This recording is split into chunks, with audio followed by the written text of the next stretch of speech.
And I'm live. Andy, where are we? So we're in Team Ryano HQ in Finglas. We're located in Finglas Business Centre. It's on the Jamestown Road, about 2 minutes from the Finglas village. So it's Finglas. And Team Ryano, what or who is Team Ryano? Yeah, so Team Ryano is a martial arts family, I'd say. We've clubs around the country and we've 2 main clubs in Dublin. So we're MMA, Brazilian Jiu-Jitsu, wrestling, Judo type of based gym. I suppose we're 50-50 with the Jiu-Jitsu and the MMA. That's what we are, really. Okay, and is there a leaning towards either, or...? No, it actually chops and changes. So a lot of our guys, like say, a fine example would be Redzer, Paul Redmond.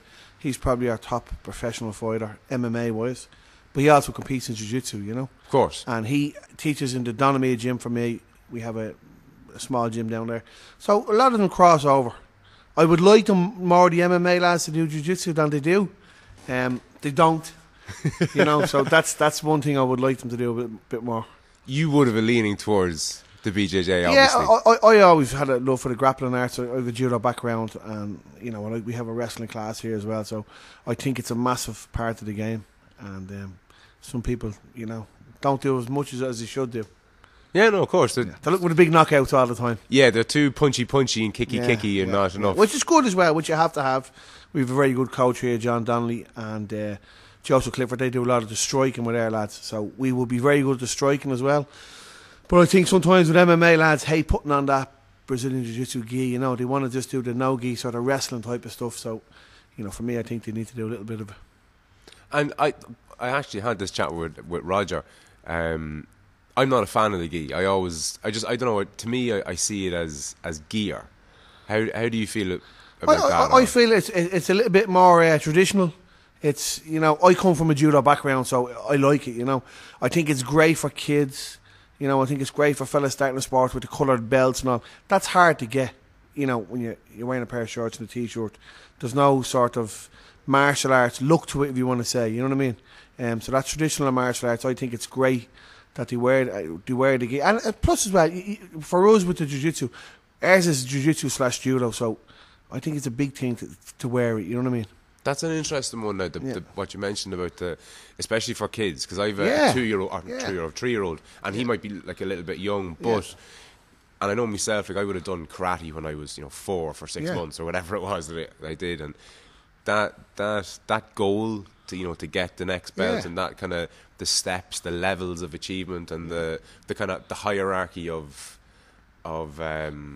accomplishments, I suppose. Just getting that across, because I think these days there's a lot of medals for participation. Do you know that kind of way? Like we'll all have a fun game and we won't keep score. Do you know that kind of way? Yeah, I know a few guys involved in football, and they tell me, you know, some clubs are like that, and that's their own business. I think it is great for kids to have some sort of achievement, but you have to learn how to win and lose. You know, you have to learn how to. I know some people call it win and learn, whatever you want to call it. You know, you got to go out there and know that, okay, when I went out today, I got my ass kicked. I'm 10. You know, it's not the end of the world. You know what I mean? Yeah, it's not the end of the world. I learn from that. I move on. I do the next competition. Like for me, I started judo at 6 years of age, and you know I'm 45 now this year, and I think for 6 years I got my ass kicked. I think I started I think it was about maybe 78. I could have been 4 years, and I won my first medal in 82. You know, and then I got my ass kicked for another 4 or 5 years. So I was getting beaten on the judo scene as a kid, but it didn't put me off. I still kept going and going and going, and eventually I got them medals, you know. I think sometimes kids can get caught up in it. You know, I think if your kid is on the mat and they're enjoying themselves, if they're brilliant or they're rubbish, it doesn't matter. Once they're enjoying it, you know, once they're having a good time, once they're learning a bit of discipline, learning a little bit of self-defence. The thing I love with the kids class here, we have a very good kids class. We have 4 coaches here that teach the kids class, and all their kids are on the class as well. So one of our senior black belts, Jason O'Connor, Paul McIntyre, Stephen Carr, Paddy Roach, they're all involved in the club. The kids are involved, but they teach on the class, and it's a great learning curve for the kids here. It's probably one of the best kids classes I've seen around, and I'm around martial arts a long time. They sort of have a nice little niche, you know what I mean? The kids are learning a bit of discipline, but they're also having a good time. And I think that's what I'm saying with the gi on. I think when they have the suits on and the different colour belts and the little stripes on their belts. It's a little achievement for them and their parents. Yeah, absolutely. I'm probably wandering off there. Not at all. No. Look, the nature of these conversations is that we will go off and God knows how many different rabbit holes. But I love that because there's an element to that the uniform as such and the grading and the levels of competency and the way that you can, as a child, you might have, a couple of stripes in your belt. Yeah. But that means that when you go rolling with a kid who has less stripes, you know that you're the more accomplished martial artist, and you kind of not go easy on them, but there are levels, and there are levels in life. There are people are better. I find the kids in the jiu-jitsu just get on with it, and they love getting a few stripes and the belts. I find the adults think, okay, I'm in the gym a year or 2 years, I must be getting me a blue belt now, or I must be getting me a purple belt. It doesn't work like that. You got to be at a certain level. You got to be at the, technically be good enough, be fit enough to reach certain levels. And I think adults get more upset than kids do, which is crazy. Yeah, I've seen it myself. Yeah, and crazy. I've been there. I've been the guy in the club who's, kind of, you can see this stuff kind of with hindsight. I can remember being a younger version of me, kind of thinking to myself, I'm training here 2 years. Why haven't I got a fight arranged for myself yet? Yeah. Without realising that, you might be, the length of time that you're doing it isn't relevant really. It's how much you've progressed. Well, that's it. Like, an example there would be, say, we might have a guy here that could be here a year, but he's training 5 days a week. And we could have a guy that's here 5 years, but he's only pottering in every once or twice a week or twice a month. And he's wondering, I didn't get my blue belt yet, or I didn't get my MMA fight yet. You're not training, Yeah. And we have a good little MMA team here, and a good novice team. A couple of years ago, we got a world champion at the IMAF, the International Mixed Martial Arts Federation World Championships, and we have a good little team built up from that. And them lads come and ask me to fight. I don't look for fights to them unless they're ready, because I think with MMA, it's not all about fighting, and we're trying to build that in the club here. And IMAF and IMA, the Martial Arts Association in Ireland, are bringing in a whole grading structure. So they're bringing in, it's going to be like a rash guard or a wristband, and it's the whole idea of that is that you have some sort of stepping stone. Okay, I'm a white belt, or I'm a yellow belt, or I'm a green, whatever the colours are, and that's the level. You have some sort of a reward on the mat. Because I know myself, a guy come in here, 35-year-old guy, after watching Conor McGregor on the UFC, says, I wouldn't mind doing that, but I don't want to get into the cage, or I work in a job, I can't be getting hit in the head, but I'd love to train at that sport. It should be like any martial art where you have some sort of grading system. So that's happening, when we're introducing it here in our gym. And then I try not pressurise lads to fight, so that's a good thing for them. They can, okay, I'm going to get my yellow belt or my yellow t-shirt, whatever you want to call it, or my orange band, and then I'll have the kids that are here, or some of the older guys. We've actually an older guy in his 30s, he wants to fight. That's great, but I wouldn't pressurise him. I wouldn't say to him, oh, you're training 4 days a week, you're fighting next week. Yeah, of course. I wait and them come to me, and I think it's good, No, but I think it's brilliant, and I think that the adults, myself included, a couple of years ago, the adults that don't get that they have that mentality that, I've been training here a couple of years. The reason they have that mentality is because they weren't in a kids class, 20 years previous. Yeah. Teach this to people when they're, what age do you take kids from, actually? 5. So we have a good kid. We have 80 kids in the class here. It's good. And 5 upwards, 5 till about 12.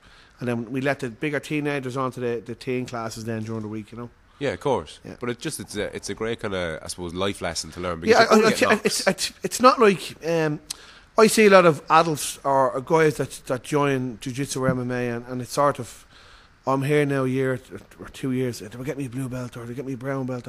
We just awarded a black belt to one of our guys. He's 16 years with us. Yeah. Other fellas got it in 7 or 8 years because they're different level, or some guys are working, travelling around the place, or they're busy with kids. They can only manage 1 or 2 days a week, Yeah, and there's only so much you're going to learn if you can only commit to so much. And it's not a race, It's you do martial arts. It's a lifestyle. We live it like I do it all my life. Like that's, So it's not something that, okay, I've got 2 years to get a certain belt, and then I'm gone from that, and I'm gone to fucking gymnastics, or I'm gone to bleeding juggling or something. It's a martial art. You live that lifestyle. No, big time, and it kind of sickens me to hear it every so often. I'll hear a black belt say that they only really started learning when they became a black belt, and at someone at my level, that's kind of hard to hear. Yeah, but it's kind of cool at the same time. Yeah, I look back, say my judo career, sort of, I was competing at a high level in that, and I look back and I say, I could have gone further and do more than I did, and I think that's sort of the mentality is coming through your coaches and your training. So I try and say to my lads, I look at them and say, just because you're training in the gym in Finglas, it doesn't mean you're any worse off than some guy living in California training. You know, we're as good as them or better than them, you know. So we try and drive that into guys, you know what I mean? It doesn't matter where you're from or who you are. I think the Irish guys proved that in the UFC, you know. You get someone from Ireland, you have a hard fight. You know what I mean? And I think boxers have shown us that. That's why you try to implement that into our game here. Because I think for me, when I was younger, you could be drawn against the fella from Russia. Oh, jeez, he's from Russia. Jeez, I'm fucked here. You know, he's bleeding a superstar. You know, they're great at judo. You know what I mean? But we don't have that. You know, so it's great. So if we can teach that to the kids all the way up, we're flying. Yeah, no, it's such a life lesson to hear. And I said it to you before we started recording. And again, not to blow smoke up your hole, but you would be an inspirational character to me because, as I said to you just there a few minutes ago, like who the fuck do you think you are? Like, you know. Setting up this club and training fighters to fight at the highest of levels and to fight professionally and to do this for a living, like where do you get off? Do you know that kind of way? Yeah, well, I do ask myself that, and I just sort of say sometimes I was in the army and I absolutely loved the army, and I try not to say I have regrets, but if anything, that's one thing I loved it and I left it, and I probably left it for the right reasons, but I really liked the army and I liked the military training and I liked the whole lifestyle, and I'm still very good friends with guys I was in the army with 20 years ago, and sometimes I look back and say, Jesus, like I left a good job with a pension to go out and teach martial arts that, you know, in Ireland people don't look at that as being serious yet. You go to anywhere around the world, you know, there's fellas doing it all their lives, full-time gyms, and so I look back and say, did I make that bleeding right decision? Who am I to make that, you know? And then I look and say, well, hang on a minute, I've travelled the world, I've guys fighting everywhere, I've world champions in the gym, I've guys in the UFC, I've 80 kids on the mat here in the kids class, you know, fuck them, I can do it. I think I made the right decision. I think I can do these things, you know what I mean?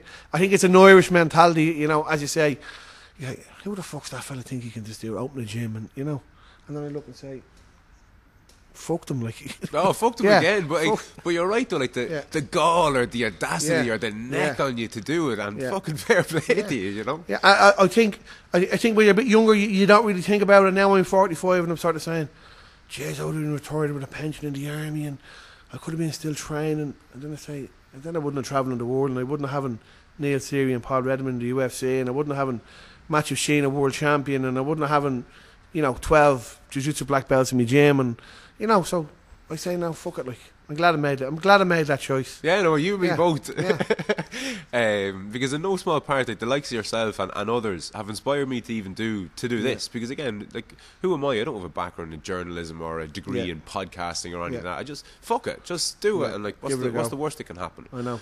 But you mentioned there your story in the army. So can we rewind to where all this kind of started? I mean, so I was in the army, and at the time I was trying to qualify for the Sydney Olympics in the judo, and I was sort of training not to my potential, I could say. I was still living in Ireland. I think at that time in Ireland you really got to go abroad to make that next level, if you want to say. But I wasn't. But I had a coach called Norma Caprani, and I still train him now. And he'd be a guy that'd have you running mountains and he'd have you swimming in the sea and all this type of stuff.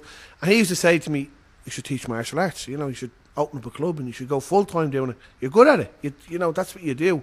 You're running clubs around the place. I was running a club in Clester, and I was helping my judo coach Ray Steers and Portmarnock run classes and stuff. And he said, you should go for it. And then I said, I'll tell you what, I'll give it a go. So I took a year out of the army, year's leave of absence, and I never went back. Right, and sorry, what age were you when all this was happening? So I would have been that would have been 2000, so 18 years ago, is it? What's it? Yeah, so I would have been, I'm 45 this year, so you do the sums, about 28, would I? About that age? Yeah, I suppose. Around that age, yeah. And I think at the time, like, I had a few years of struggling, like, behind on your mortgage and shit like that, you know. When you go to the bank and they say, what do you do? I teach martial arts. They look at you, you know. That's not a real job. It is a real job. Yeah. So you were into the judo, but was MMA a thing in Ireland at the time? No, so at the end of my, sort of the last 2 years of my judo, sort of 98 to 2000, maybe 97, there were small bits of MMA in Ireland, small bits. I hooked up with one of the guys actually out of this gym, Peter Donnelly, he was sort of one of the first ever guys to do MMA in Ireland. Nobody would even know him or know that. He's John Donnelly's father. But he brought me and John Kavanagh together. I was sort of, John was doing a little bit of grappling at the time, and he had a background in the striking, and he wanted to do a bit of groundwork, and he came and met me, and we hooked up a good friendship. And out of that little bunch there was sort of Dave Jones, Dave Roach, myself. There was a very young John Donnelly. This is all pre-2000.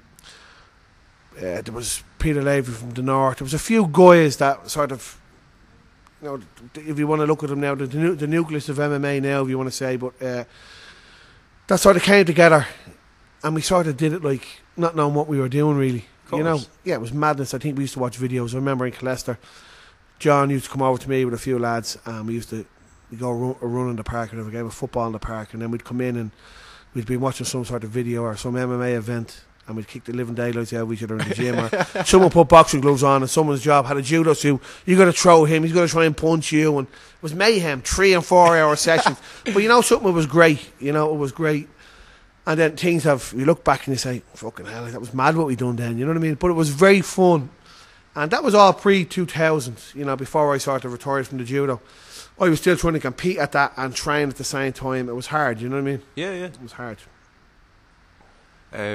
So you decided to open up your own gym. Was that Team Ryano? Or? No, so it was mad. I had a gym. I think mine was called Horizon Martial Arts. I think John's was called Full Circle, some mad shit like that. And I'd done that on and off for a couple of years. It would have been more of a judo wrestling type of stuff. We done this thing called Kurash. It's like it's from Uzbekistan, Kazakhstan area. It's like a wrestling.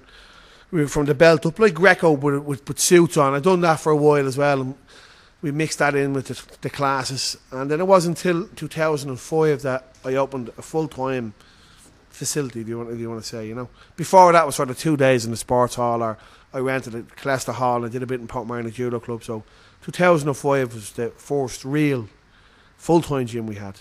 And you've been out of the army now for a couple of years. I was out of the army for 5 years at that stage. I was doing a bit of taxiing at the same time, and I was trying to teach classes, and that was on and off. And then I was trying to compete myself for the MMA, but I hadn't got to say. For me, for the MMA, I hadn't got the same love for it as you could say the judo. You want to know, as an athlete, I always remember John saying to me, "You got to be either a coach or an athlete. You can't do both. You can't teach a couple of classes and train yourself. So 2005, I had a couple of MMA fights. I got my ass kicked. I won a few, got my ass kicked in another few, because I wasn't really training the way I should be, the way my lads train, because you're coaching, you're running the class, it's not the same. So 2005 to 2007, we were building the gym, and in 2007 we went full on Team Ryano. Right, and just to kind of spin back a little, presumably you would have done, or maybe you didn't, I wouldn't have the first clue about army life. Yeah. Is there unarmed combat training? Yeah, very little. You do a bit in recruit training, and that was about it, But we had a judo team in the army, so we would compete. In '99. I went to the Military Olympics in Croatia. It was brilliant. Cool. It was it was unbelievable. It was in Zagreb, big stadium, and you walked in like the Olympic Games, and jets flying over, and big. It was very, very good. All it was sports. I think there was 25,000 athletes there. Some mental stuff like that. It was mental. Every sport. That was we were there for nearly a month. That was a great experience. So we would do a lot of judo, army versus guard stuff. We would go to Templemore, and they would come to the army barracks, and we do, fight each other and stuff like that. And then I would go over the odd Wednesday to the park when the guards train in the Phoenix Park, and do a bit of judo with them as well, Yeah. So it was more of that than self-defence, as you could say. You might do self-defence if you're on an NCO's course or you're on a recruit training course. That was about it. You do a small bit of it. Yeah, but fitness then would have been a massive part fitness, of it. Yeah, fitness. I ran every day and would have been in the gym every day. That would have been part and parcel of your life. So every morning I would have gone in and running every morning. Circuits at lunch hour if you weren't on any type of duties, whatever. And then I'd be in the flex gym in the evening time in my own judo club down in Portmarnock, Yeah, so Team Ryano started out here where we are? Or? No, Team Ryano started down the road here in Donamead. So what happened was we opened full time on this Jamestown Road in 2005 in the industrial estate 2 doors down, and we were involved with SPG at the time. I was good friends with John, and John said, "Look, you need to open a gym on the north side." And I said, "Okay, what? I'm not going to call it Horizon Martial Arts. We'll just go SPG north side." So we done that for a couple of years. Then I opened a big gym in Baldoyle. I opened it just before that mad, the boom of everything. I think I was paying mad rent, and we'd 2 floors in the gym, and it was before its time. I think it was paying nearly $4,000 a month in rent. Mental stuff. Yeah, crazy stuff. Which I lost everything. You have your ups and downs as a business owner, yourself. So I think then I decided John was going one way, I was going another. We were, I was linked up with a guy in San Diego, Rodrigo Madeiras, and so we decided, look, let's just do Team Ryano, standing around 2 feet again. Because we did. People forget that. People think that we were always just SPG, and we weren't. We were 2 separate gyms that trained together. I was a Rise and he was Full Circle. And then we went down the SPG route. They've done very well. John is mega global superstar now in MMA. We're still the poor little Northside cousins. But so we just done our own thing then, and we were very much the same guys in 2005 are here, the same guys coaching, you know what I mean? I have a very good friend, Stephen O'Toole. He does the morning classes here. He's been with me since through thick and thin, one of the other coaches here, Robbie Brennan, he's with me since we were at the pre-2000s doing classes, and he does the judo here. He's a judo friend of mine. So we've had a good journey. Yeah, it's always a good sign when you see, even like the staff in any company, if the lads have been there for like 10, 15, 20 years, there's something special about it. You and John kind of started out and were training together, set up your own respective clubs together. Presumably then your athletes started competing against each other. Was that weird or? No, not really. Like they wouldn't. A lot of the amateurs clashed together. We never really had any pros really fighting each other. We had 1 or 2. And it was a great scrap there with John Donnelly and Philip Mapira, probably one of the best MMA fights ever. But no, we would still be very good friends, and even as you say that, for Neil's series fight, for his world title fight in Cage Warriors, so we went and trained over with John SBG, Of course. So we mixed, so that door was always open to us, But no, I think we went 2 different routes, you know what I mean? But we had no problem competing against each other in competition. It's only competition. It's not life or death, is it, Yeah, you say that, but I think a lot of people listening who aren't in the kind of martial art loop mightn't really get that at all. No, I can understand if it's 2 professionals where they're making a living and there's a lot on the line, or it's a $20,000 fight. But listen, it's in Ireland. Most fights are amateur. You win one week and 3 weeks later on and you win the next one. So, no, that doesn't bother me because I come from that judo background where it's competition. So it's not a fight. So for me, you go to a competition one weekend, I got a silver medal. The next weekend I got my ass kicked. 3 months later I won a gold medal, So I don't try and get caught up in that win or lose type of thing, you know what I mean? I understand for the professionals a little bit different, but the amateurs it's not to be an end all, You learn from it, you move on. Yeah, no, and that's something that I've only kind of really recently noticed myself. I've actually taken a leaf out of Donald Trump's book, believe it or not. Yeah. One thing I've noticed him do Bad haircuts. Yeah. One thing I've noticed him do is he'll say something about whatever it is, the blacks or the Muslims or building a wall, and it's every day he does or says something, and the media can't hone in on something, but he's not looking at any of that. He's just doing his own thing. He's making his mistakes, and he's going. Now, don't get me wrong, I'm no fan of his, but there's something to that. Lose this weekend and win next weekend, and lose and win and get on. Yeah, I think he goes through stages of it, like especially if you're a coach and you're also running a business. So you get here where you're very successful and things are good, and you have lads competing, and it doesn't bother you too much.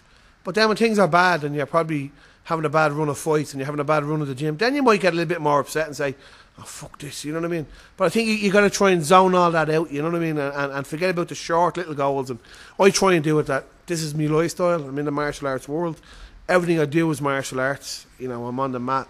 1 week, we've a wrestling fella coming here towards night from America to wrestle. We're wrestling. We jiu-jitsu on this morning. Next week I'm teaching a seminar somewhere, doing something else. So you have to live it. Don't get caught up on that. Oh, fuck, my bleeding fighter got beaten Saturday night. Jeez, what am I going to do? That's the end of the world. No, it's not. Get back training Monday. We'll win the next one. You know what I mean? Yeah, look forward. Yeah. So. One interesting thing you said there as well about the professionally the fighters don't really clash in Ireland because it's a small island. Yeah. Professional mixed martial arts is a relatively niche thing in a tiny country. Yeah. there's a cool dynamic there. It makes you kind of think globally from more or less the start, because another thing is that there's weight classes. So we have a tiny population. Yeah. It's a niche sport. Yeah. And there's weight classes, and there's records. So if you're making your debut, you're not going to be fighting someone who's 10 and 9. Yeah. So you kind of have to start thinking globally pretty soon. Yeah.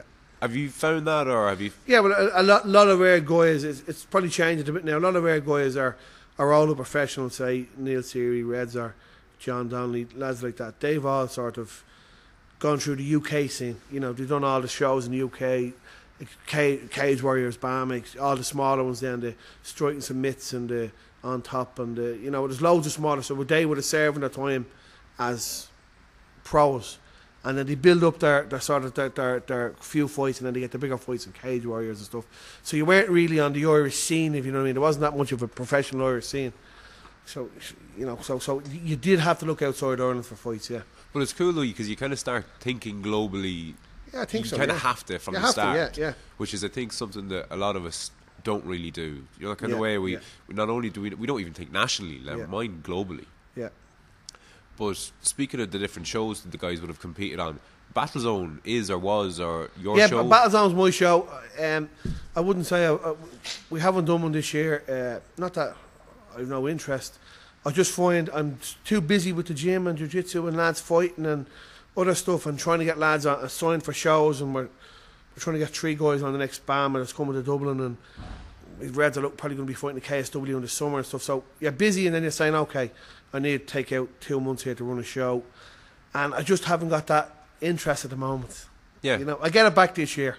You know, I get it back, but there's plenty of other shows around. You know. And what was the motivation for starting them? Was it because there wasn't any, or? Yeah, well, myself and John, we ran the first sort of shows in Ireland, you know, proper shows in Ireland where they were a Ring of Truth in the stadium, the boxing ring, and then Cage of Truth when I bought a Cage of Truth. That we ran for a while.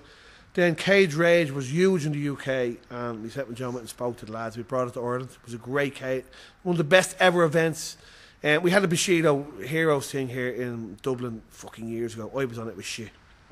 Half of us weren't even training. Rules were made up in the day. It was a bad event, and that's why they gave MMA a kick in the teeth a little bit. And then Cage Rage came, and I think we had 14 fights on the card. It was unbelievable. I think we had fucking 9 knockouts or something. It was in the old point. That was brilliant. And then we done one of them in the stadium, and then we just stopped doing shows for a while. Other shows started getting involved, and I just started running the battle zones again because there were a lot of young guys in the gym looking for fights. So it was really from my own lads to get some fights, you know. Yeah, of course. So that's where the battle zone came about, and that was 2010. I think we done that. The first one at the Trinity Sports Centre, the snow, 2010, and I think the place was bleeding, freezing. The roads are full of snow, and we had a full house. It was great. Savage. It was great. That kind of sickens me a bit as well, because I was supposed to fight in the the first Man of War down in Waterford the same year, and I remember my sister texted me that morning. I was making my debut, and you know yourself, and you've been training for a year or two, and you know it's a huge big deal, at least it was to me at the time. And my sister texted me that morning to say, Fran, I don't know if this thing is going to go ahead this evening, because I'd sold a load of tickets to my mates and made a big deal out of it and all the rest of it. And I remember saying to her, listen, short of some sort of fucking disaster or something, it's going ahead. And of course there was 5 foot of snow outside the door of the hotel down there at the time. Like, but look, just one of those things. But the shows, Man of War, Your Own, and the different ones that have kind of come and gone. Yeah, Rush used to do, and the Rumble and Rush was a great show as well. They've also died out a little bit, you know. I think there's so many restrictions now on the fighters. It's hard to run a show, you know. I think we've gone over the top on the medical end of it, you know. For you to fight now as an amateur, you need to have blood test, and medical, a brain scan, and then if your brain scan might need to be reviewed by a doctor, gets reviewed. You need to join Safe MMA, and it just puts fucking lads off, you know. Brain scans are brilliant. All my lads in the gym have them. They'll all get them, but I think it's hard to implement it with everybody, you know. They're expensive, are they? Yeah, but they're 150 quid. But you don't need it in any other sport. So it's putting, you know, you can go and do a K1 fight without a brain scan, but yeah, you can't do an MMA fight without one, you know. Yeah, you're probably more likely to get knocked out in K1 than you're in MMA. You know, so it's putting lads off. And what it's doing now at the moment, I find, is it's driving guys up the north and to the UK where there's no scans, you know. So I actually, when I run Battlezone, we have a guy called Glenn Ellis from Cold Blue, and they do a great job medical-wise. We set up a little ER unit in the venue, and we have a couple of good doctors there. They're all trained. They do all the UFCs and the BAMs and the Cage Warriors. So that they're MMA trained doctors, as you could say. So we have a great setup there. But we could have 20 fighters at the start, you know, on the card, and a week out we might end up with 5 because half of them didn't get the brain scans done, hadn't got the money to get it done, hadn't got the time to go and get it done, or just didn't bother their arse to get it done, you know. Where any other martial art or any other combat sport don't have them. It's such fucking hard work, you know. Yeah, and pairing up fighters and stopping people from pulling out last minute is hard enough without all that on top of it. Like Jesus, like my record is 1-1, but it should have totaled about 7 or 8 between lads pulling out and like the venue. And that's what puts me over on the show as well. I don't want the hassle of all that shit, you know. Yeah, because it's not exactly a massive money spinner either. No, and then what's happening in MMA events now? Even there's an MMA event on the weekend there, Cage Legacy. I think there's like maybe 5 MMA fights and 5 K1 grappling fights. So the MMA show is gone. You know what I mean? If it's not BAM, Cage Warriors, or the UFC, or Bellator, or case of the big ones, where it's just completely MMA, it's, you know, you don't see it, you know what I mean? Yeah, and that kind of takes running those shows out of reach of people. Do you know the kind of way? Like at least when I was at it, you'd look at Rush and Battlezone, the couple of ones that were doing the rounds at the time, and they were something that you could aspire to. There was something that you could. I could see myself. Actually fighting in one of these things, because I would have went to a few before I ever fought in one. And you're looking around and you're like, yeah, Jesus, this is within reach. I could kind of do this. But if you've only got like BAM and the UFC, it's that little bit more out of reach. But I think that's great, and that's why I think they should be for the elite fighters. You should have 5 or 6 fights before you go on to them shows. But we just don't have the MMA shows in Dublin and Ireland at the moment to stepping stone for the pro fighters, that they have to go directly to some of them bigger shows, you know. And is there a lull in lads competing? Or? Yeah, well, let's have a look. The only really show going at the moment is the Cage Legacy and that CRC, which are half K1 grappling MMA.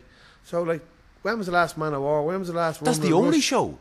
Yeah, when was the last Rumble and Rush, Man of War, Battlezone, Tony, the Roshan, they're all sort of gone. There's plenty of shows up the north. We had 4 lads on Akuma last week, 2 weeks ago. We took 2 belts and 2 wins from a show up the north. They had 22 fights in the card because there's no brain scans needed. It's just a basic medical and blood test. So the fighters will have that. You get it done every 6 months, no problem. Just guys won't pay for that bloody brain scan. Listen, the brain scan is great. I'm not saying it's not great. Every fighter in Team Ryano has it. But just because my lads have it, it doesn't mean I should make everyone else have it, you know? Yeah, well, look, absolutely. No, it makes perfect sense. But is that an Irish thing? Do we have kind of bureaucry kind of built into us, or what is it? The problem is, I think after that, that death, you know, we probably went a little bit over the top on protection. You know, like say we had lads at the last Amateur World Championships, and there could be 250 fighters at that games, and there were 7 Irish guys. They're the only guys with brain scans. No one else had them done. You know, so the world body doesn't do it. You don't need it in the UK. You don't need it in Northern Ireland. You only need it in 26 counties. You know what I mean? And do you need it? I mean, is it law? Yeah, it's not law. It's just I think that the certain powers to be will try and cancel the venue if you don't have it done. You know, right? But that's another day's talk. We won't get into that here. No. But listen, getting away from that then and back to the club. So you started it, became officially Team Ryano. What year? Yeah, about 2007, I'd say. Okay, height of the boom. Yeah. And then when the arse fell out of everything and whatever it was 2 years later, how did that affect you, or did it? It didn't affect us on the martial ends. We had sort of a commercial gym and air place as well, and the likes of these Ben Duns and the Jackie Skellys, these were all opening up. So that killed us. So we had a venue with the best of equipment in it. I was to blame as well. I was never sort of business trained. I left school and went to the army, and you know, I was a bad businessman as well, not knowing how to run a business. You know, you're on the mats teaching. You know, things have changed since then. So I lost the year. I fell away from me then. We went to Kilbarrack. We had a nice gym in Kilbarrack. Dublin Thai Boxing took it over. They're there now. We were back in Baldoyle for a while until the building was sold, and we came back to Finglas where we started, you know. But we've a little gym in Donamead, this main gym here, and then we've about 8 little affiliates around the country. So It was doing okay. all right, yeah. Yeah, it's okay, yeah. No, happy days. Yeah. When you said that, like, Ben Dunn's and Jackie Skelly's, they kind of... Yeah, so say for your commercial gym, so we would have having half the martial arts gym, we would have a gym like this, say, and the downstairs would have been weights and conditioning, and we spent the fortune. Okay, so half your customers were just gym goers. We're just gym goers, yes. And we were, say, charging like 15 quid a week or something like that. And then all of a sudden the gym opens and it's the top of the range, the best facilities, swimming pools, and it's $250 for the year, you know. Yeah. All them, and I can't blame guys. All them guys moved. You know, of course you get your couple of hardcore guys to stay with you. But that, people losing jobs then, mortgages going through the roof, all them things happened when we had that big fancy gym. Yeah. So when we went to the smaller venue, with just a mat area, we still had the same bodies, you know. They sort of stuck with us, you know what I mean? Yeah, the core group of people, the essence of the club, which is what it's all about, really. So, how many fighters would you have had, or did you start with fighters, or were the lads competing, or? No, so we started as a small group of lads that coached and competed. So like it was brilliant. So for me, when we started doing the MMA events in Ireland, it was sort of, I think 99, 2000 was the main sort of events. We used to go up to the north to a fella called Tom Lamont and a fella called Paddy Mooney. They ran the Cage Wars shows. But before that, they used to run these events on mats. It was brilliant. So you go up on the day and you get on the weighing scales and they say, okay, you're around this way, or stand over there. You three look the same size. Okay. Rules made up in the day. You can strike standing. There's no striking on the ground. Or you can wear your judo, so you can wear your wrestling boots. And you had a fight. How do you feel after the ground? Do you want to do another one? You do 2 or 3 fights in a day. It was brilliant. And there was guys from the north, a couple of guys from Galway and Dublin. That was the base of it. And it was great for a laugh. And we did a few of them.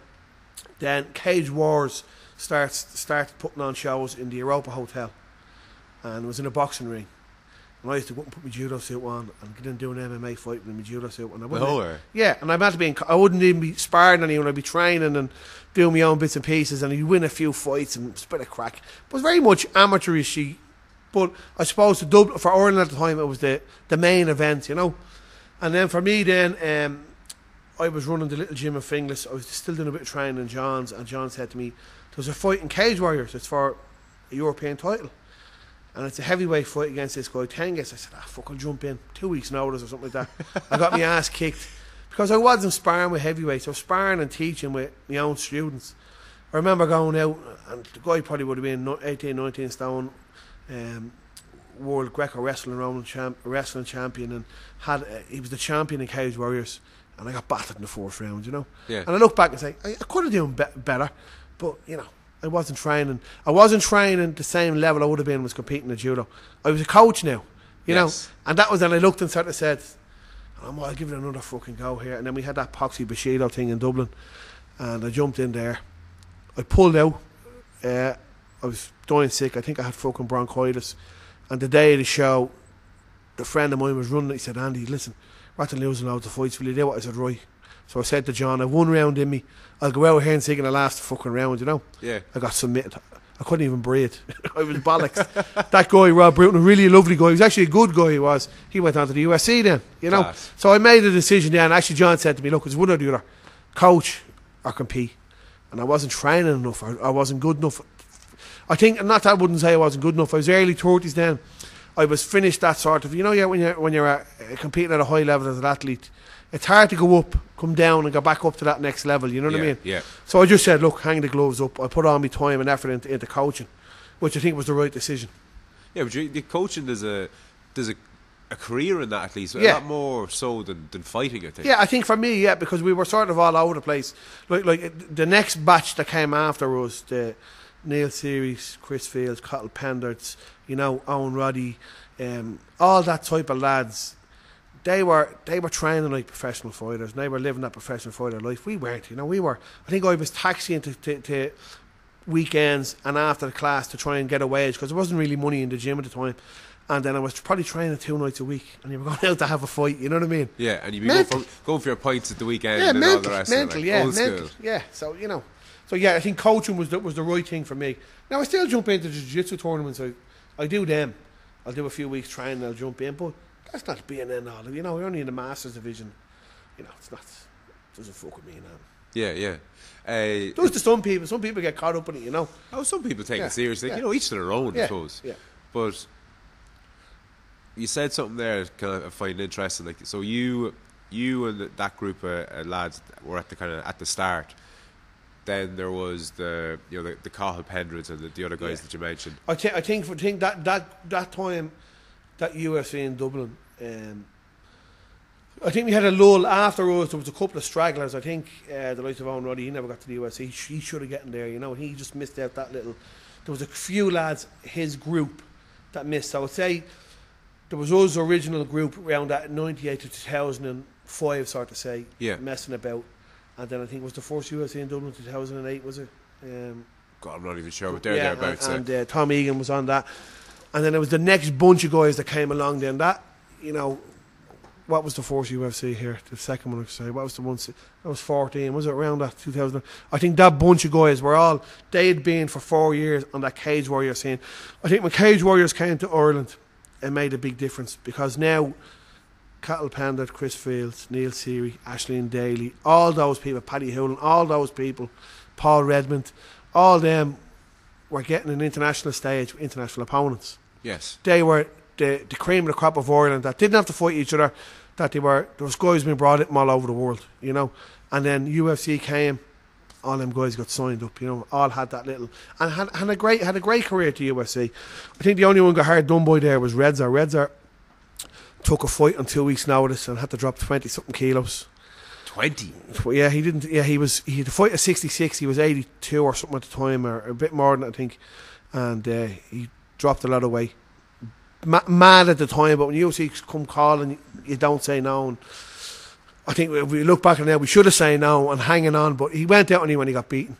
And then he had his second fight then in Glasgow against one of the Scottish guys who trained in the American top team. And Redzer was in great form for that fight, just got clipped. But he didn't get a look, and I think he got hard done by with him. I think the rest of them all had a great innings in the UFC, made a few quid, and sort of done Ireland proud, you know what I mean? Yeah. I think for the best event ever in Ireland was that first UFC, the second UFC when Conor fought the Brazilian guy and Neil Seary fought Phil Harris, and everyone had a great night. The atmosphere that night was unbelievable. Yeah, it really was. We've been in Vegas for fights. We've been all over the world. We're in Sweden for that 30,000 seater one. You know, Neil Seary, Chris Beale fight was unbelievable. But that Dublin event, as a coach and as an Irish MMA sort of founder, absolutely. At the start, for me, that was sort of fucking hell. Look what we've done here. You know, look at Irish MMA, and all the Irish guys were winning, which was great. You know what I mean? They won. They didn't get their asses kicked. You know what I mean? So it was great. Yeah, no, class, and a real kind of crescendo. It was mental, wasn't it? It was a mental night. It was brilliant. Yeah, which essentially started with you and a couple of lads, you know, fanning around, you know, having the crack. Basically. And it has changed since then. The whole Conor era came in then, and you know he's done unbelievable stuff. You know, like to be probably the best athlete in the world and the most recognised is unbelievable. But what I find now is that. So many athletes now have two professional fights and they're calling the UFC or they're going around thinking they're playing Conor McGregor or Neil Seary or one of these professionals where lads serve their time. Like people look at I always have to say it, people look at Conor and say, oh look, he only had this many fights in the UFC. No, Conor had a load of fights before that. Like I watched the big point for me with him it wasn't the titles he won, it was when he went to Jordan to fight. And he was meant to fight at 66 kilos, and his opponent pulled out, and he moved up to 70 and fought a Scandinavian guy and thumped the living daylights out of him, you know, and said, this guy wants it, you know what I mean? Yeah. So he done the hard work. Neil Seary was going to retire. He got beaten in the Ukraine, going to retire, got him back out, got the world title in Cage Warriors, then got the call to the UFC. Them guys served their time. They done all the small shows around Europe. They got onto the big stage then, where guys now have one or two fights and think they're fucking superstars. Yeah, you know, they haven't got that little bit. And I think it's life, isn't it now? It's people just expect stuff now. You know what I mean? They don't do that hard work, that sort of hard work. You know yourself. You run a business or you do a job. You don't go in and open up a big bleeding company without doing all the groundwork or serving your time. You know what I mean? Oh no, absolutely. And I find that, or not just in martial arts, but in Irish life, people just, you know, it's expected. I want a house and I want a car, and I want an iPhone, and I want 3 holidays a year. Well, I don't want to work for it. Yeah, no, absolutely. You there's a sense of entitlement out there, I think. Yeah. Something is kind of almost owed to you, and that's a big motivation for me and this kind of platform that I've created for myself is to push back. I do something every month myself to keep me in my mind and that. I'd had times where I had a couple of bad years in the gym and you're suffering on your mortgage, you're suffering on your bills. So every month, when I pay me mortgage and I pay me rent in the gym, me lease here, I'm fucking delighted. You know, that's sort of an achievement. Yeah. That's the bills paid. I don't owe anyone anything. I'm on my own 2 feet. And after this is a bonus. You know, and that's something I try and do myself all the time. You know, pay me mortgage, pay me rent in the gym, pay your way. Yeah. Okay, now that's an achievement. I'm happy now. My month. Whatever happens the rest of the month, I don't give 2 shits. I don't owe anyone nothing, you know. And I think people don't live like that. People think, you know, oh, shit, the mortgage, I won't pay it this month, or I owe that money in the car, I won't pay it, or, you know, it's mental. They carry that anxiety around with them, though. Yeah. Do you know that kind of way? Like they think that they're kind of cheating themselves. Or they think that they're getting away with it, but they're not. That follows them to bed at night. I think hard work. You have to be. And my parents, like, I had a great childhood. I had a privileged childhood. I never wanted for anything. I haven't got one of those hard luck stories, you know, nothing like that. But what my mum and dad did was, like, they did help us. You know, my dad brought me to the judo classes and brought me up. And my mum used to get up at 6 in the morning and bring me to the training in the morning time. You had that, but there was reward at the end of it. You know what I mean? Okay, I won that All Ireland that, you know, 15. I got me All Ireland medal. Yeah, but I was up. My man and dad had me up in the mornings working hard for that medal. I just didn't turn up and get it. You know, and I think that needs to be driven into the I have 2 young kids, of a 20-year-old and a 12-year-old, and my 20-year-old needs that kick in the arse sometimes because they have that sort of, I should get out with my dad, or my dad bring me to work, or my dad collect me, or, you know, I leave that course, I'll start another course. It's, you know, you need a little bit of, you need a goal and you need a bit of drive and you need a kick in the ass. No, big time. Yeah. I heard something recently actually that kind of resonates what you're saying there. It was some coach, some basketball coach in the States said it, but he said that he was getting fed up with hearing how kids have changed. And his point was that kids haven't changed. Kids don't know anything. Kids are born more or less blank slates and they don't know shit about anything. It's parents who've changed. And that's why the kids seem different now. And again, getting back to what we were saying there earlier about the kind of degrading system with the belts and the losing and all being part, setting yourself up for life basically. I just had a little girl there only the other day. She's only a week old there yesterday, and I have a 4-year-old at home. And parenting kind of changes you, and you're a pseudo parent, I think, to a lot of people as a coach. Have you found that? Or well, I do. I would be on the phone with, especially some of the older teenagers, mothers and fathers all the time. You know, some might have a bit of trouble outside, and you give a hand out, or, you know, you're dealing with parents here, course you are, and then you're sort of like, even if you don't want to be, people are looking up to you. You're a role model, or you're their coach. You're a figure of authority to them. So you have to be responsible, and you have to act responsible, and you have to sort of set a guideline for them, you know. And have you a philosophy there that you kind of stand over or stand by? My man, that, like, sort of brought me up. That, like when people say to you, I was asked a while ago, who's your hero? And I always say, my parents, because my parents, they gave me stuff that they couldn't have. So I remember there was a trip to France in my judo club, and I went away on an airplane to France with the judo. My parents went. We never went on a plane on holiday. Great holidays, a great upbringing. Or I needed a new judo suit. A new judo suit was £100. You had to bring them in from Europe somewhere, or Japan or something. I would get that, you know. But I had to work hard for it. I had to go to them training sessions. You know what I mean? I had to put the work in. So I think I like to see people working hard. I like to see people training hard, and you'll be rewarded. The guy that comes up and he's bags of talent and barely does anything does me fucking head in. Yeah, it does me head in. It's a waste, nearly, isn't it? Yeah, a waste of your kind of God-given talent. Like, how have you felt that you've progressed as a coach? Because you kind of self-admittedly said that you didn't really know what you were at starting out. Yeah. Then when you start coaching people, it's not just your own.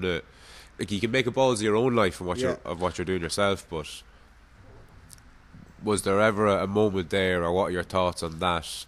making a balls of somebody else's life. Yeah, what I do is I look back and I say, okay, say on the coaching end of it, and never mind to do with people, I look back and say, okay, when I competed at judo, what were them top teams doing? What were them top countries doing? What way were they living? And I say, well, okay, what were they doing? Well, they were doing A, B, C, and D. Okay, we need to do that. So say in this gym here, we have a guy that comes here, Dave Quinn. He does a bit of physio with the lads every week. We have a strength and conditioning coach, Kevin Hendricks from Strand Performance Institute in Artane. He does strength and conditioning with the lads. So we try and bring stuff outside into the gym. The gym is open 7 days a week. Get out of that mentality of it's 2 days in the sports hall, put the mats down. No, it's not 2 days. You live the life and you train the life. Like footballers, Premiership footballers, they're not a footballer just for the Saturday. They live and they breathe and they train, and that's their life, is football. And so we try and implement that in the gym here. So I try and push that okay, just because you're not here them other days. So if you're going to the gym, you're doing that weight session to help your martial arts, or you're doing that swimming session to help your martial arts, or you're going to do your yoga to help your flexibility, or you're doing whatever you're doing, you're running to keep your cardio up. It's all for that lifestyle you're living. It's not 2 days a week. So that's what I did learn from training abroad and being abroad with people, that they lived it. They did. It wasn't just, okay, I'm do judo Tuesday, Thursday, and the rest, the other 5 days, I'm just fucking in hope. No, them other 5 days, I'm still a judo player and an athlete. I still have to live like that, and I still have to treat myself like that, and treat everything I do like that. So I try and implement that in the gym here. No, I love that. I think that's actually really cool. Yeah. And what you made me think of there is, on a Saturday night when you're out with the lads, if you're a martial artist, have 4 points, not 20. Yeah, listen, there's no problem turning off. If you just want to come and do martial arts as a hobby, no problem. Have your 20 points. Come and enjoy your training. But don't get caught up in the, why am I as good as that guy that's in the UFC, or that guy that's a black belt to the mat? Because you're doing it as a hobby. And do it as a hobby and enjoy the hobby. But try and get a bit of discipline out of it. Try and say, okay, well, I'm going to keep me training up 2 or 3 days a week, whatever. But if you're that fighter, you can't be out having 20 points. That's no problem off season, or you go on holidays, or you switch off for that week or two. But if you're training Monday to Friday like a terrier, and you're going bananas, and then Friday, Saturday, Sunday you're drinking and eating shit, you're back to square one on Monday. There's no progression, Yeah. It's all about your mentality, though. It's your mentality, viewpoint. Yeah. It's what you identify as. Yeah. What are you? Are you at this part-time? Is this a bit of crack, or is this something that you want to do? Yeah. Because I think that's a message, I suppose, that you're not going to get the message that you just kind of outlined there. You're not going to get that in a job. No. Your boss is never going to speak to you in those terms, but your coach might. Yeah. Do you know that kind of way? Yeah, I've learned from good coaches. I've very good coach, Norman Caprani, that he was my judo coach, but also he had me on the track on a Wednesday, Friday doing track work, and then we signed up and done the hill running on a Wednesday night, and then we'd be surfing other weekends, and we ran every day, and there was always something, but it was always to do with the judo. It was always to make that better. It was never just, okay, we're doing judo 1 or 2 days a week. Okay, we're in. We used to go to the Flex gym, or we went and wrestled in the Hercs, all to make what we did better. You live in that sort of lifestyle. Yeah, no, absolutely, yeah. And I think there's a lesson there for people, like outside of martial arts, just in general, like, know who you are. Yeah. Understand, what you want to get out of life, and don't be just. I think people are lost these days. They don't have, like, if you're a fighter, say, if you've got that thing that you identify with, you can train every day or every other day, and you can do all these different things. You have to enjoy it as well, Oh no, of course, no, absolutely. You have to embody it. It has to be part of you. Yeah. But I think that's what's missing in life in general. People, they get jobs, and they go into work. They work 9 to 5, and they pay their bills. And well, I always have that. Like, I always have guys say to me, I couldn't train last night, I was in work, or I did. Well, it's 24 hours. My coach used to say to me, I used to say to him, I didn't finish work till 9 tonight when I was in the army. Could be doing something. Yeah, did you go for a room when you went home, or did you train that morning, or could you bring your skipping rope into work and skip on your break? Or, there's no excuses. You've got 24 hours. Okay, of course you have your days when you're not doing anything. But if you're training for something, or you have a goal, you make that time. You make that time. Okay, I'm at the work in 12 hours today. What's another half an hour? Do half an hour skipping, or hit a bag, or, I can't get down to the gym. Any chance I can get the keys off you? I can come in before work in the morning. Yeah, no problem. People put up blocks in front of themselves. My 2 kids do dancing. If you're in my house, you never even knew I had to do with martial arts. It's all dancing in my house. Stage right. Dancing. Yeah. So, but my youngest one, she's 12, and she's very driven, very competitive. Like she's ballet on a Monday, and then she goes straight to another dancing. She's disco dancing, and she dances in a Energy in Ballymun here. She's there 3 or 4 days a week. Then she stays school Saturday, and they're living that life. My girls are, that the way our MMA fellas are. The dance. So it doesn't matter what it is, dancing, football, basketball. You live that lifestyle, I'm probably rattling on here now. No. This is all golden stuff, because again, like I've heard certain things like that, because I'm into kind of philosophy, and I've trained in martial arts, and I've played hurling, and I've played rugby, and I've done a load of different things. But the overwhelming majority of my listeners won't have heard these things. So this is all brand new to most people, and it's a message that isn't. It's not out there. It's not being given. I think as well for me, sometimes I have to stop and say. Sometimes I say to myself, "Oh Jesus,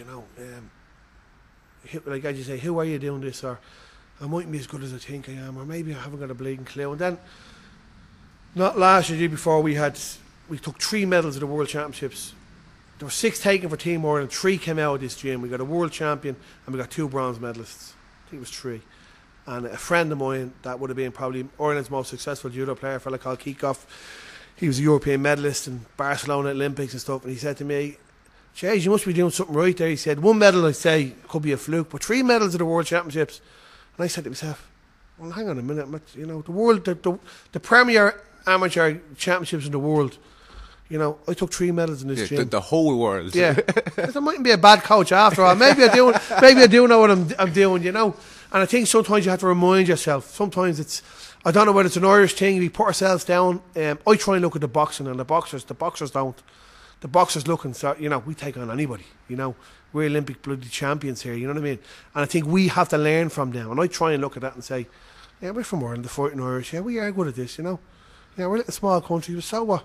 We can give as good as we get." No, absolutely. And I think that's something that's not promoted as much as it should be. We punch above our weight. Yeah, we put ourselves down all the time. I remember going away to a judo tournament, and it was a big one.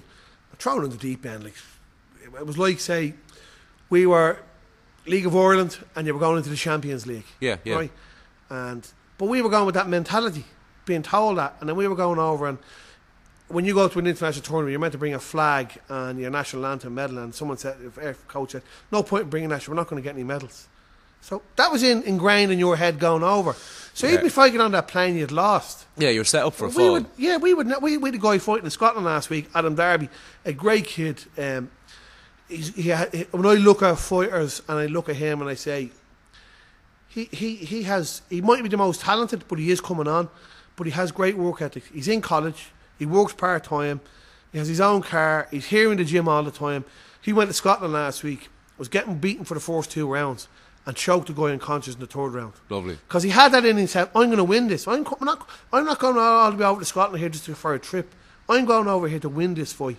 And I see it all the time with fighters. I had a very good guy here, one of the professionals, went and fought in a big show in the O2 in the Indigo. And he got there, and next of all, this is on telly, look at this event, this is a big stadium. He had lost before he went in. Yeah. And the same guy fought in the Tree Arena here and kicked the living daylights out of the fella he fought. He just got caught up in that and didn't believe in himself. So you can't have that. You have to, and I sat him down after that and said, "What's the difference of fighting in that place or sports hall down the road? The mentality should be the same. You're going all the way over there, you're making that trip, you're going to win, you're not going to make up the numbers." And I think sometimes Irish people have that, we're here to make up the numbers. We're not here to make up the numbers. Fuck that, you know what I mean? Well, you're there to make up the numbers if that's all you think you're there to do. Yeah, fuck that. Do you know that kind of way? Because I say to lads, I'm busy enough, and I say, I'm busy, I've my own kids, and my own life, and I do a bit of weightlifting and do a few other things. So if I'm going with you halfway across the world, I'm going over there to win. I'm not going over there just for a trip to say, I was in Japan for the weekend, or I was in San Diego. I'm going there to compete. We're going there to win this.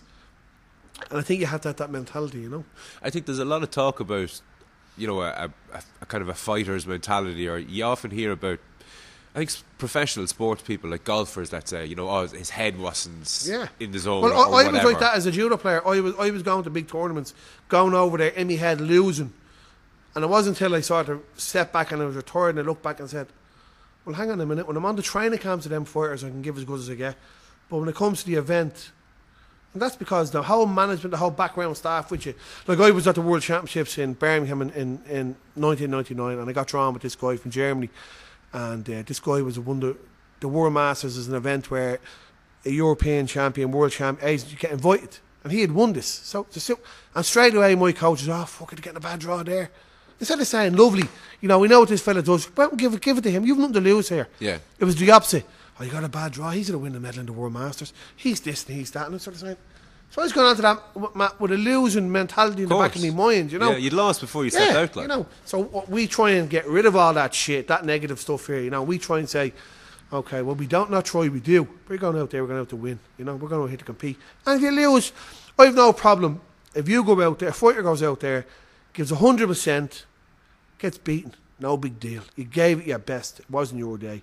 But if you go out there and only give 50%, well, then I'm going to be pissed with you, Yeah, and you should be pissed with yourself too. Like. Yeah, of course. And some fellas, they get caught up in that. Yeah. Or you have the guy that goes out there and gets beaten and said, I wonder why I got beaten. Yeah, because you missed 3 sessions last week and you missed a session the week before that. Yeah, because you can have the fight is the easy part. The fight is the easy part. It's the 8 weeks training for that fight is the hard part. Yeah. Or the 4 years previous or whatever it is. Yeah, absolutely. Because we only had this discussion with a good friend of mine here. It's actually his mother, Maureen Murphy. She brought me to my first judo class when I was a kid, and we've been lifelong friends, 2 families all the time. And he will be a good, he's a very successful businessman, and he'd be a good mentor to me and good help here and guide you in the right direction. And I was saying, it's great, Neil, to get into the UFC and that whole 10 weeks of training. He said, no, it's the last 8 years you were training him to get him there. Yeah. It wasn't done in 8 weeks. It was done in 8 years of hard work, of grind and graft, and of them fights where you're getting beaten, or that show where you're going and there's 4 years in the bleeding one cheap hotel room and there's no money involved. Now you made it a big time. It wasn't an 8 week camp. It was an 8 year period. And I think sometimes when you look at a successful businessman, they've done that in business. They know they just didn't walk into a successful business. They worked hard at it and built it from ground up. And I think that's what happens now. Even MMA here in Ireland, guys open a gym. Oh, we want to be in the UFC. Oh, it doesn't work like that. John's SBG is the most successful gym in Ireland, probably one of the most in Europe. But they didn't start off in the UFC. They started off small shows in Ireland, getting their asses kicked, winning some, losing some. Then a couple of shows in the UK. That built and built and built and built. Then they were in the first UFC, get their ass kicked. And then, it builds. It didn't just happen overnight. It happened over a long period. And I remember people saying that, an overnight success, 15-year overnight success, it's mental. Yeah, and I think that there's parallels there with just life in general, because I think a lot of people go into work with a loser mentality. Yeah. Do you know the kind of way they go into that sales meeting or pitch or whatever it is, or maybe they're starting their own business and they're looking for money, or they're going into the bank maybe even for a loan. Yeah. You walk in there going, oh Jesus, I shouldn't really be going in here. I know. What's the bank manager going to fucking see? That he'll see. People see straight through that. I know. And it happens all the time, and we all do it. We all have that doubts, Absolutely. I think as well, you need to surround yourself with good, positive people, to sort of keep you on the straight and narrow and back you up. If you're with negative people all the time, talking shit and bad-mouthing people, you live in that lifestyle. That's what happens. It seems to be an almost. I don't like to call it an Irish thing, because I haven't really travelled enough to know if it is only an Irish thing, but begrudgery or I think it happens all over the world. I just think we're experts at it, Yeah, it's a national pastime really with us, isn't it? Kind of pissing and moaning and giving out basically. One thing and I think as well, we worry about what everyone else is doing instead of yourself. And I could be like that as well. It's nature, isn't it? It's human habits. You look and say, oh, that gym down there, they're doing this and this, or they're at the getting. But you forget what you have yourself. People are saying the same about you, Of course, that gym down, look there, they're doing this and that. You're always looking at your negatives instead of the positives, Yeah, well, I've a kind of a theory on begrudgery. Begrudgery is always self-imposed. Yeah. Because it doesn't matter what somebody else is thinking or saying about you. Yeah. All that matters is what you're thinking and saying kind of to yourself. Like you genuinely do create your own reality. It's kind of a mantra that's kind of developed out of this. Because sometimes you sit and you look and you say, "Just Conor McGregor's going to win we're getting 100 million quid, and Jesus Christ. Then you look back and say, well, hang on a minute, what have I got and where am I? Oh, we have a good little business, we have a good marriage, we have a great wife, 2 great kids. That's great. And after that is an extra bonus. But I think sometimes we look what everyone else has and not what you have yourself, I think fighters do that as well. Jeez, he's getting a shot at that belt. Yeah, we were to winning 2 belts there last year. You know what I mean? Or he's pushing himself, he's selling himself. You're not pushing yourself, you're not selling yourself. You take the next step up. So I think, I'm probably rattling on again. No. This is absolutely beautiful. This is perfect stuff. Because I've noticed myself again. When I started this, I was looking at the numbers, looking at the downloads, and at the start it was like I kind of got a kick. I was getting, jeez, I got 5 downloads this week, and I was kind of like, walking 2 foot off the ground. There's fucking people listening. Yeah. And then 2 months later, it was like, oh fuck, I only got 50 downloads today. Fuck, I got 60 last week. Yeah, no. And your bar kind of raises with the better that you get. So I don't think you ever really reach that place where you're 100% kind of comfortable with what you've done. But I think if you're on a good trajectory, if you're on the right path as such, that kind of way, there's a kind of a lot to be said for that. Course. So how many lads have you actually competing now? Is it not as many as it would have been? So you think that, and then when you look, we had 4 competing last week. We'd 1 on there the weekend. That's 5. I'd say we have a good little team here of probably. I'd say we've probably got 20 amateurs competing, and then pros wise, then we have Paul Redmond, Keith McCabe, James Sheen, Patrick Wickstead, Huey O'Rourke, Eric Nolan. Who else have we got? John Redmond. We've a couple more. I think we've Miles Price, Mick Brennan, Andrew Murphy. And we've a few.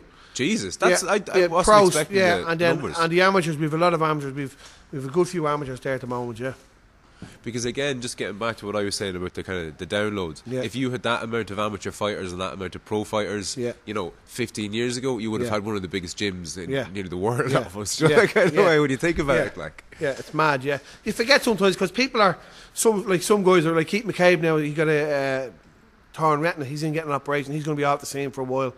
One of the lads has bad knees. He's got off the scene. So they're always coming and going.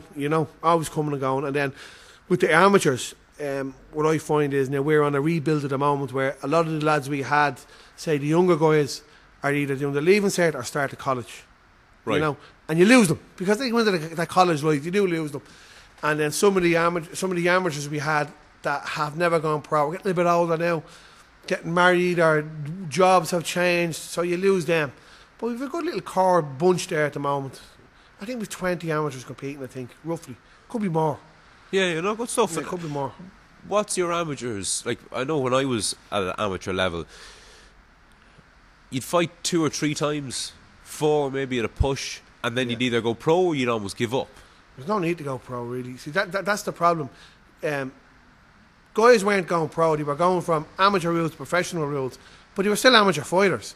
Like, were they leaving their jobs and going full-time training and making wages? They're only getting 400 quid a fight as pros in Ireland. So that's the big thing that people think, okay, I'm a professional fighter. No, you're not. You're fighting professional rules. But you're still an amateur. You're still in your job and you're still training 2 days a week.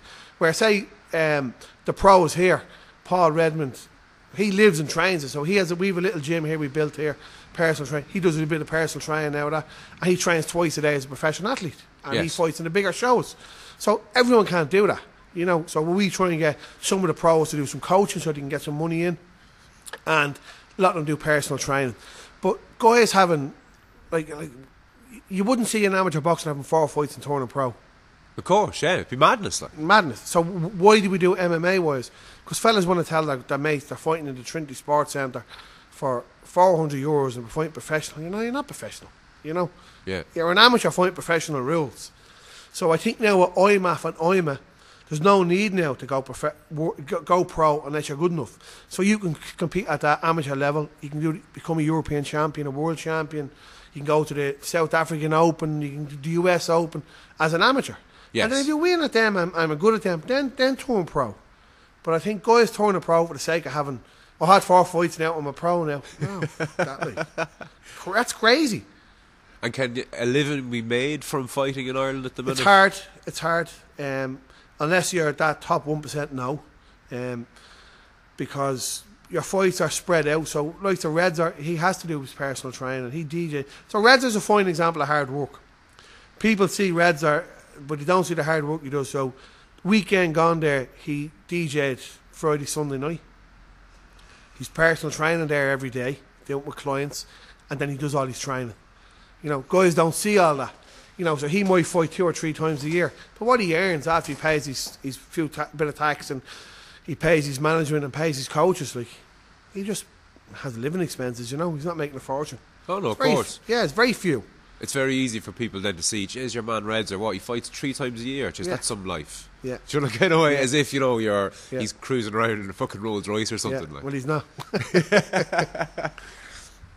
But the judo scene, what's that like in Ireland? I don't be really involved in it too much. I think it's the same as it's ever been. I know they have a couple of good kids on the scene at the moment, but I think it's never going to be like what boxing is, you know.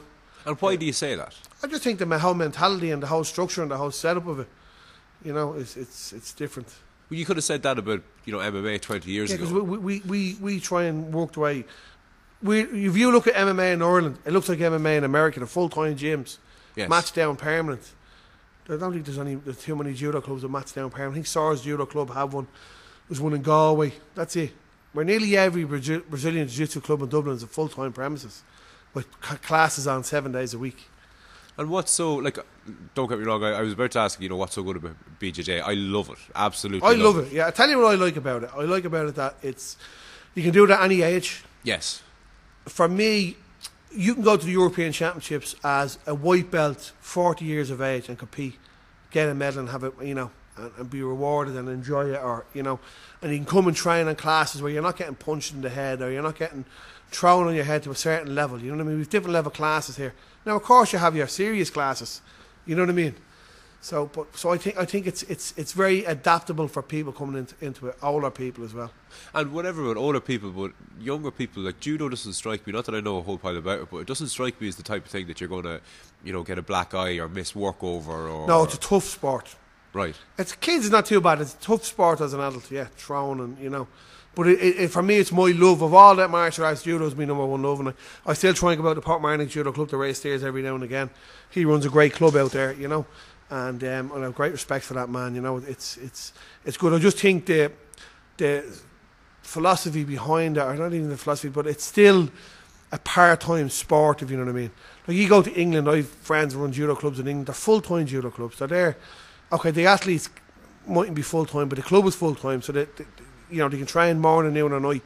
Where here, 90% of judo clubs, it's in a sports hall. You put the mats down, you take the mats up. Yeah. Boxing clubs aren't like that. Boxing clubs are, you know, they're nearly 4 or 5 days in places. Where judo clubs are 2 days a week, really, you know. And has judo got a bad image then? No, judo has a great image. I just think it's like wrestling in Ireland, isn't it? We wrestle here. It doesn't seem to have that popularity or that professionalism behind it, I don't think, you know. But I wonder what is it about jiu-jitsu that's made it explode whereby judo I think didn't? UFC made it explode, and then people see the likes of the Gracies, and then people come and do it, and it's on the ground a lot. Like, it's hard if you come into a sport where you've never done anything athletic or you've never done any type of gymnastic stuff, and someone throws you over the back into the floor. It's hard, you know. No, I know, yeah, of course. You know, it's hard, but it's different if you're coming from an early age, you know. Like, most good jiu-jitsu players are judo black belts, you know, especially the Brazilians. You know, the Americans, good wrestlers. You know, the sports go together, and you'll see that. Like, say here in this gym here, like myself and Robbie are judo black belts and judo and jiu-jitsu black belts. You know, so you see that around a little bit. And is judo a neglected element of the martial arts in mixed martial arts? No, I think because a lot of lads for the mixed martial arts, we do more wrestling type of stuff. Okay, it's more applicable, say. Yeah, because it's no-gi, isn't it? You know. Of course, yeah. Yeah, so we have a wrestling coach here, Bill McCann. Here, we do wrestling class every Saturday here. Right.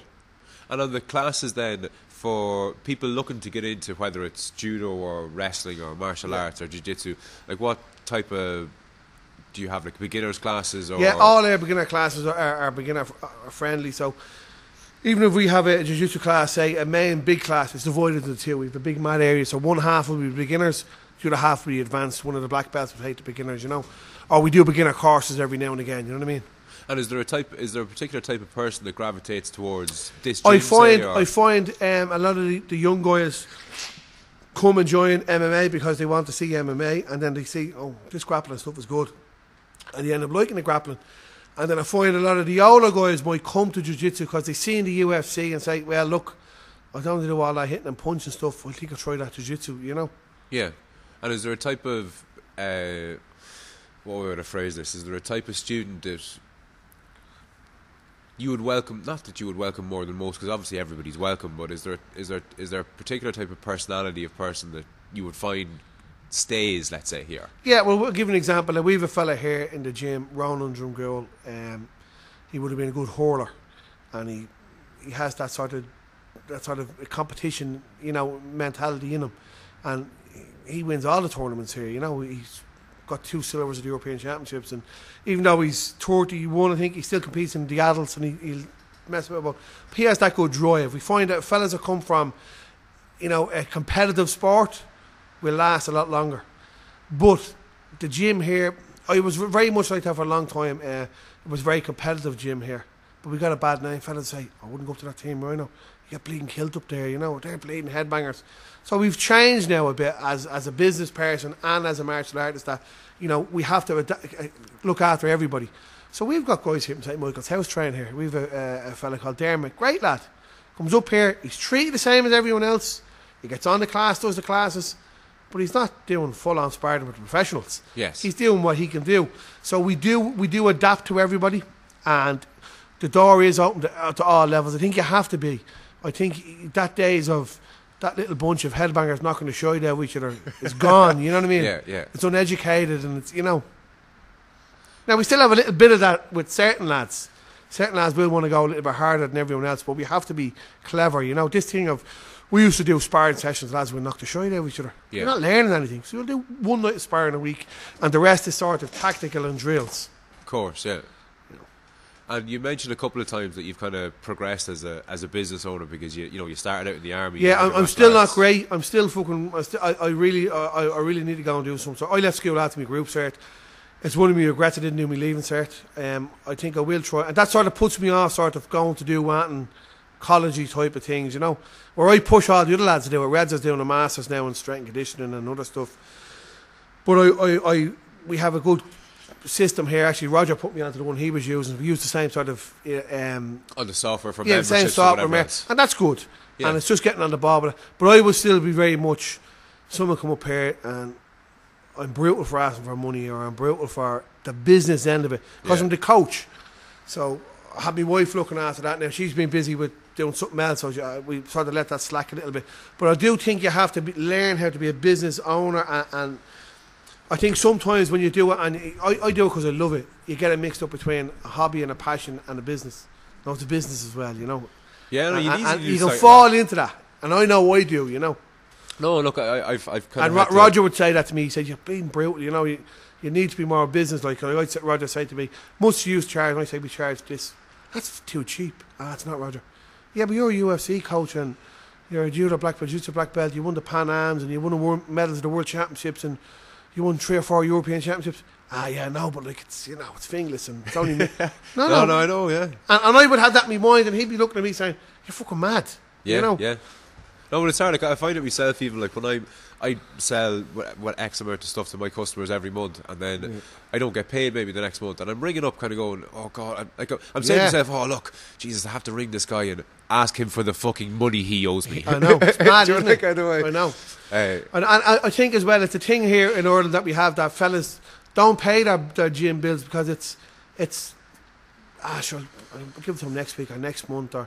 But you wouldn't go in and order a meal, or you wouldn't go in and buy a bleeding suit in the shop and say, "I'll pay you when I have the money." Yeah, of course, you know what I mean? Yeah, you pay for the service, And we have a good service here. Like you see the pictures on the wall here. Like we've a lot of black belts, we've a lot of success.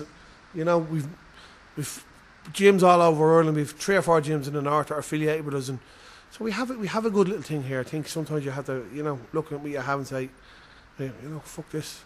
Oh no, absolutely, yeah, no, and more power to you. As I said from the outset, like you've been an inspirational character to me. Again, this idea of like, who the fuck do you think you are? Like, it's great. Like, I love it. I think you have to be humble as well, and that's why I think you learn. I do notice myself different years where some years I'll be, I suppose it's the learning. We're gonna fucking kill everyone. We're gonna do this. We're gonna do that. And then the next, you grow up a little bit. Okay, you're a little bit more humble and a little bit more respectful, and then you're back, sort of competitive. You got to learn how to put it all together. Yeah, no, absolutely. Yeah, a martial artist. That's what it's about, isn't it? So. Especially the mixed, I think. It's getting the you have to be competitive. You have to want to win, but you got to be humble. You got to be respectful. Yeah. And that's the thing I look at, and especially here, like you look at Japan, or the coaches there. The athletes have 100% respect for that coach. The coach isn't on the mat doing the competing. He's giving you his voice and he's helping you out. You're doing all the hard work on the mat. You have to have that respect, coach, athlete respect. I think sometimes in Ireland that's a little bit out the door. How do you mean? So, say likes of a black belt, say in Ireland, most of black belts are an older type of guy right here in Ireland. So they have that belt for a certain level. A 20-year-old coming in trying to smash the head off a black belt, you would never see that in Japan or Brazil, or you have to have that little bit of respect. You know what I mean? Yeah. Like say when you done MMA, your coach. My job here as my coach is to make all my athletes, my fighters, better than ever I was. Right? I have a bad gym if I'm the number one in the gym, if I'm the best in the gym. Yes. But what happens is sometimes I might have a fella on the mat here say, there's a fine example. Robbie Brennan is 50 years of age. He's a judo black belt and a jiu-jitsu black belt. Just won the European Championships at black belt masters. Now, Redzer is a professional MMA fighter, 30 years of age. Robbie shouldn't be able to beat him up, but Redzer shouldn't be trying to beat Robbie up, because should have respect for his knowledge and his experience. Yes, he's a coach. He's not an elite athlete. But I think sometimes here, like you would never say, I was training in San Diego and I'm on the mat with Clark Gracie, world champion, superstar, and there's a guy on the mat teaching, and much older guy than us, and the lads all listened and had respect, rolled with the man, very respectful. They didn't get at now beating up that man, They were taking his knowledge and life experiences and learning from him. But I think sometimes here it's that thing of the 20-year-old that wants to beat up that 45-year-old. Yeah, I tapped your man. Like. Yeah, but he's working. He's a coach here. You're a professional athlete, or you're a competitive athlete. You know what I mean? Yeah. So I think that line has to be drawn a little bit in Irish martial arts. You would never see it in any other martial art. I just think, and maybe it's because MMA and Jiu-Jitsu was new. Very new, I suppose, in the grand scheme of things. Yeah. So a lot of the coaches still are the main guys. Yes. But they shouldn't be. It's your athletes. It's about your athletes, No, well, it's all about the students, I suppose. Yeah, absolutely. Yeah. And the kids' classes are... You have, what did you say? How many kids do you have? About 80 kids in the class here we have. At the same time? At the same time, yes. Jesus, I'd say that's a sight to behold. behold. 4 coaches. So they're all divided into groups. And there's different levels. You move from one group. As you get a bit bigger, you move to the next group. Right, brilliant. We got 4 coaches look after them, So. And is it mixed boys and girls? Mixed boys. We have loads of girls here. Okay. And it's crazy, and the girls are killers. Killers. No, it's brilliant to get them into it, because again, just another thing that I've noticed is... my girls won't do it at home. My youngest one is 12 and she's unbelievable dancer. She's very good at gymnastics and she would be very good at the jiu-jitsu. No interest. How much of effort have you put into kind of pushing her towards it, if any? Loads, but they dance 5 days a week. They wouldn't even have time, So they put so much if you put that much time and effort into jiu-jitsu and trained here, I'd have a little world champion in my hands. No, she's no interest. And I don't try and force them. For me, whatever your kids want to do and they love it, and that's brilliant. I'm never going to force them to do something they don't like. You know what I mean? Yeah, it can be it's one thing that I'm kind of mindful of. Now my kids are obviously very young, but I'd be very conscious of kind of making them into miniature versions of me, as opposed to letting them kind of blossom into themselves. There's not even one photograph of me. Maybe there is one photograph in the house of me in doing martial arts. There's nothing. Dancing pictures everywhere. So I keep joking with them, saying we've box room that's not used, and said I'm putting that into my own little den. I'm going to put a few pictures up of myself, a few of me medals, and I'm going to have in my own little den in the house. They're laughing at me. Good luck with that one. Yeah, exactly. I have them here, the throne here. So I remember years ago, I was MMA was only sort of them cage war shows, or cage war shows in Belfast, sort of a bit all over the place. And there was no such thing as I went up to fight up there, and I didn't know who I was fighting until I got there. Yeah. See what turns up. So I fought this guy, a nice guy in Galway, Thai boxer, and it was, the competition at the time was called Night of the Champions, and they tried to have, say, a Thai boxing champion, a judo champion, something else, different people. And we all fought, and I got this big fancy looking plaque, and I won the fight, and I thought it was great. Brought it home anyway. And we were moving about 6 months later, and I said to me, I said, "Where's that plaque gone?" I threw that out. Not having that in the house. That's an ugly looking thing, you know what I mean? So I had to deal with that at home, you know what I mean? Which is great as well, Ah, yeah, no, of course, yeah. And as the business grew, how much involvement has herself had in it? Or? Yeah, she's very good. She's actually, she runs all the, like I said, the membership and the sign-ups here, my wife has, and I'd actually be lost without her. Don't like saying that now, but yeah. No, it would be. She's very good like that, And even all the years of time when we've had it bad, there was no money coming into the gym. We just learned to deal with it. Never looked for it, and so I'm very lucky in that way. I'd be saying to my missus, "You need to change that car." And I don't want to change the car. I'm happy with this car. She's very much. Once the kids are sorted, the bills are paid, we're happy. So, and it does make a difference. She's here. She knows all the lads personally and knows them all well, and she'll get the money out of them, and they pay her. And I'm brutal at that business end of it, because it's hard to be on the mat as the coach and then behind the desk doing the desk, the front desk job. It's different. Oh no, of course, entirely. Yeah. Like you're a mixed martial artist, and you're a businessman and a father and a coach, and all things compounded on top of each other. But so if anybody is interested in, let's say, giving it a lash, or is there a particular day of the week that things start? Do you do beginners? Like the thing with me is that, you don't have to come here. For me, I think Brazilian Jiu-Jitsu was great for kids and great for adults and lads who want to get fit and just clear your head. It's great to get on the mat. So wherever there's a gym near you, we're here every day of the week. We have gyms all over the place, but there's plenty of gyms around the country. Look up who your local gym is and go and see them, To give your own ones a plug, because there's bound to be people listening to this who have Team Ryano down the road and mightn't even be aware of it. So where are they in Ireland? So in Dublin, we've got the main one here in Finglas, and that's the sort of the HQ.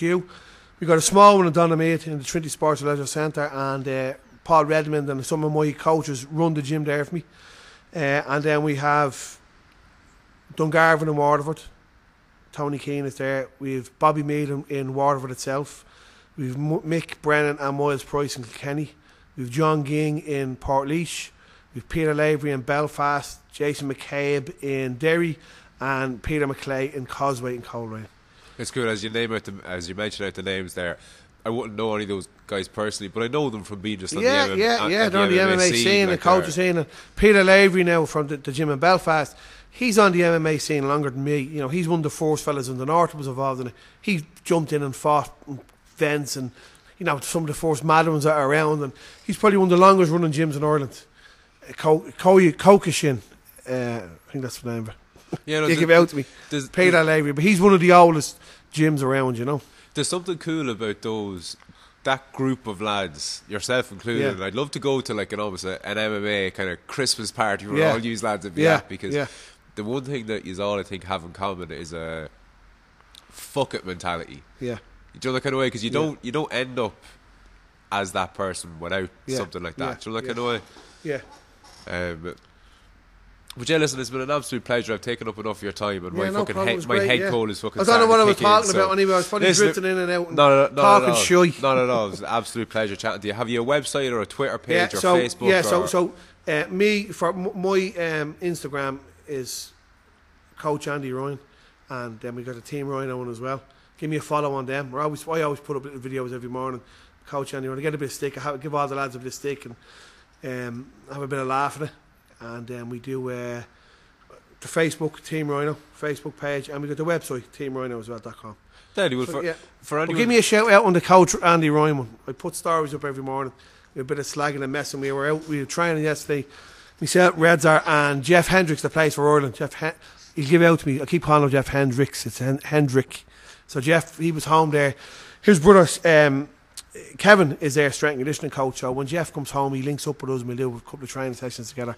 Bit of laughing, a bit of slagging, you know. Yeah, Daddy, well, for anybody that's listening, that's enjoyed the conversation, is thinking about getting into one of the clubs anywhere in the country or here, give the Instagram page a like or a follow, and it'll give you a little window into the mentality and the ethos, and you know, give you a feel for what you might be getting yourself into. So listen, Andy, thanks a million again for taking the time. Pleasure chatting to you, man. Yeah, no problem. Lovely stuff. Thanks a lot.